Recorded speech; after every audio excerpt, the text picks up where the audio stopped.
आज मैं आपको एक अनोखी रहस्यमय कहानी सुनाऊंगा। अगर आप चैनल पर नए हैं तो अभी सब्सक्राइब कर ले तथा कहानी पूरा देखें। अंत में एक अनोखा रहस्य छुपा है। धन्यवाद। तो सुनिए। एक दूरस्थ युग की बात है। एक ऐसे राज्य में जिसका नाम धर्मभूमि था, वहाँ चक्रसेन नाम का एक न्यायप्रिय राजा शासन करता था। चक्रसेन का न्याय इतना प्रसिद्ध था कि वह कभी किसी अपराधी को छोड़ता नहीं था, लेकिन वह अपने न्याय को लेकर अत्यधिक कठोर और भावना शून्य हो गया था। उसका मानना था कि न्याय में दया या व्यक्तिगत भावनाओं के लिए कोई स्थान नहीं है। दोषी को दंड मिलना ही चाहिए, चाहे परिणाम कुछ भी हो। राजा की इस कठोरता के कारण लोग न्याय से डरने लगे थे। न्याय तो हो रहा था, पर शांति नहीं मिल रही थी। एक बार धर्मभूमि में एक बड़ा अकाल पड़ा। लोग भूख से मरने लगे। ऐसे कठिन समय में राजा के भंडारगृह में सेंध लगी और अमूल्य अन्न चोरी हो गया। राजा चक्रसेन अत्यंत क्रोधित हुआ। उसने चोर को पकड़ने का आदेश दिया। कुछ ही दिनों में सैनिकों ने एक गरीब किसान भीम को पकड़ लिया। भीम ने चोरी स्वीकार कर ली। राजा ने तुरंत अपनी कठोरता के साथ निर्णय सुनाया, तुम्हें राज्य की संपत्ति चुराने के लिए मृत्युदंड दिया जाता है। जब भीम को वध स्थल पर ले जाया जा रहा था, तब उसने राजा से अंतिम इच्छा पूछी। भीम ने कहा, महाराज, मैंने चोरी इसलिए की क्योंकि मेरे बच्चे भूख से मर रहे थे। मुझे अपनी चोरी का दंड स्वीकार है, पर मैं ये जानना चाहता हूँ कि क्या इस पूरे राज्य में मेरे बच्चों की भूख से भी बड़ा पाप कोई और नहीं है। उद्धरण चिन्ह। राजा चक्रसेन क्रोधित होकर बोला, सत्य यही है कि तुमने चोरी की है और इसके लिए तुम्हें दंड मिलेगा।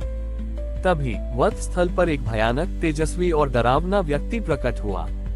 वह व्यक्ति, जो वास्तव में महादेव का भैरव स्वरूप था, उसके हाथों में एक भयानक दंड था और उसका चेहरा क्रोध और दृढ़ता से भरा था। भैरव ने राजा चक्रसेन को रोकते हुए कहा, हे राजा, तुम न्याय करते हो, पर तुम्हारा न्याय अधूरा है। तुम केवल कर्म को देखते हो, कारण को नहीं।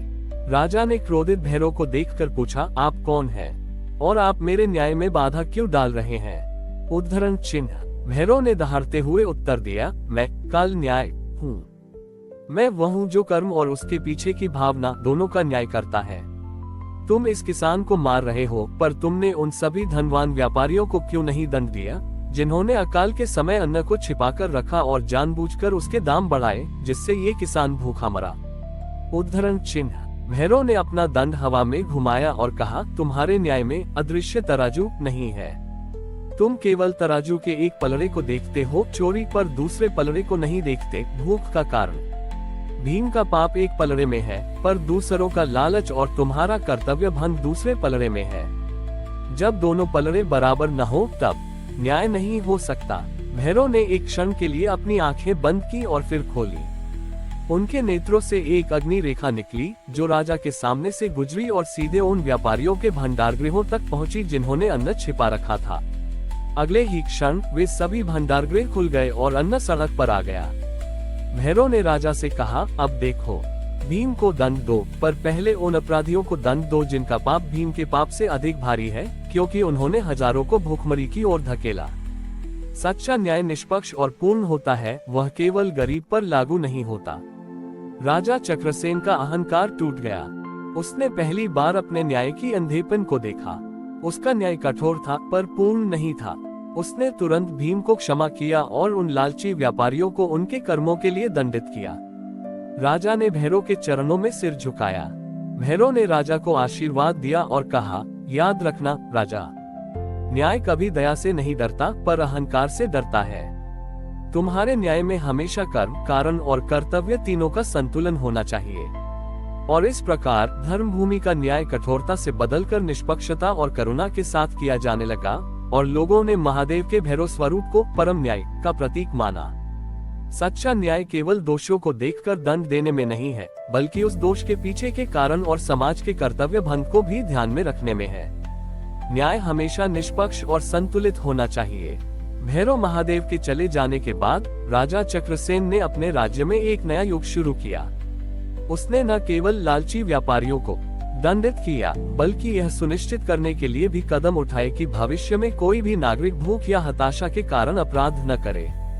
राजा ने महसूस किया कि न्याय केवल दंड देने का उपकरण नहीं है, बल्कि समाज की सुरक्षा और संतुलन बनाए रखने का माध्यम है।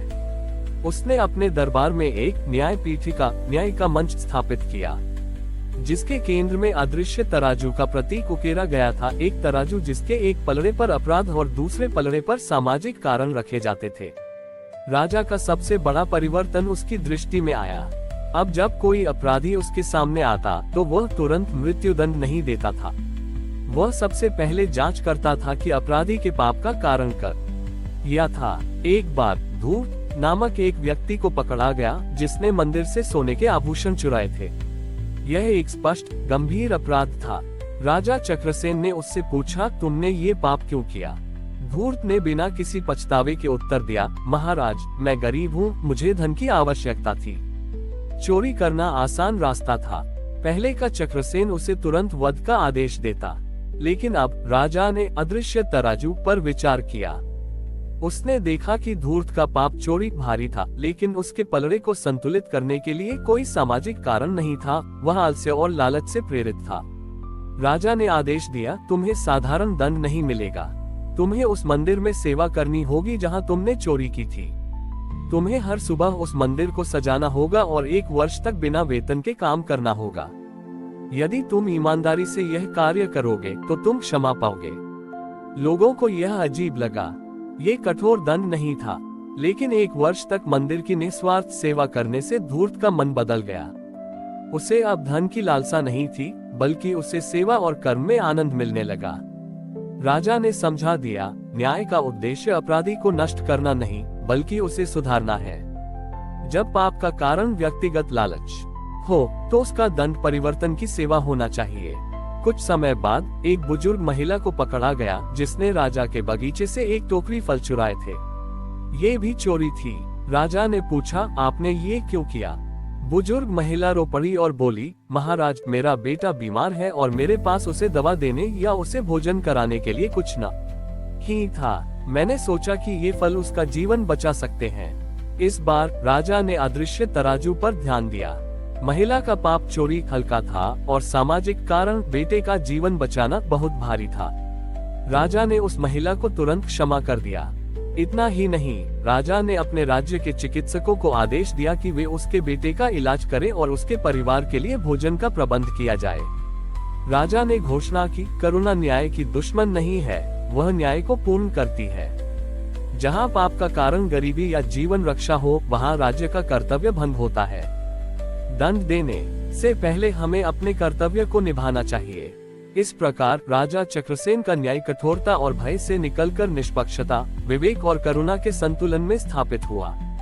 उसके राज्य का नाम धर्मभूमि, सही मायने में न्यायभूमि बन गया, जहां लोग न्याय से डरते नहीं थे, बल्कि उस पर विश्वास करते थे। सच्चा और संपूर्ण न्याय हमेशा सुधार और करुणा को दंड के साथ संतुलित करता है। न्याय का अंतिम लक्ष्य अपराधी को खत्म करना नहीं, बल्कि समाज में सद्भाव और संतुलन स्थापित करना होना चाहिए। हमारी और भी आध्यात्मिक एवं अनोखी कहानियां देखने के लिए हमारे चैनल पर जाएं तथा धार्मिक एवं पौराणिक अनोखी कहानियां हमारे चैनल पर है। कृपया जाके देखें तथा हमारे चैनल को सब्सक्राइब करके रखें और वीडियो लाइक जरूर करें। धन्यवाद।